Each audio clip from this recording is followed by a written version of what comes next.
శ్రీవారి హుండీ దొంగతనంపై ముఖ్యమంత్రి జగన్మోహన్ రెడ్డి చేసిన వ్యాఖ్యలపై టీటీడీ బోర్డు సభ్యుడు భానుప్రకాష్ రెడ్డి తీవ్రంగా మండిపడ్డారు. శ్రీవారి హుండీలో ₹1 దొంగతనం చేసినా అది పెద్ద తప్పే అని, $72,000 దొంగతనం చిన్నదెలా అవుతుందని జగన్ కు బుద్ధుందా అని ఆయన ప్రశ్నించారు.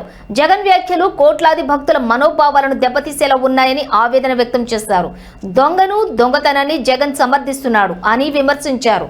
పరకామణి కల్తీ నెయ్యి కేసులను విచారిస్తున్న సిట్ అధికారులను ఏకవచనంతో మాట్లాడిన జగన్ వెంటనే క్షమాపణ చెప్పాలని ఆయన డిమాండ్ చేశారు.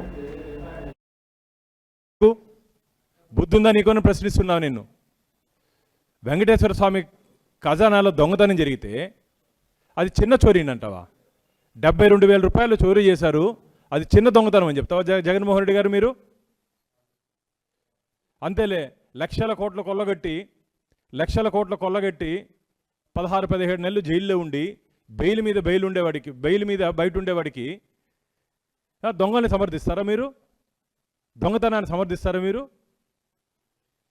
72,000 కాజేసి 14 కోట్లు కట్టించా అంటే ఏ విధంగా బ్యాలెన్స్ అవుతుంది? అది మాట్లాడేటప్పుడు ఆ మాత్రం అవగాహన లేదా నీకు చెప్పిన వాళ్ళైనా బుద్ధి ఉందా లేదయ్యా? 72,000 మీరు అంటున్నారు, 14 కోట్లు ఏ విధంగా తీసుకున్నారని చెప్పి నీకు చెప్పిన వాళ్ళైనా నువ్వు అడగాలి కదా. నీకు ఎవరు స్క్రిప్ట్ రాయిచ్చారో, ఎవరు నీకు చెప్పారో వాళ్ళనైనా అడగాలి కదా.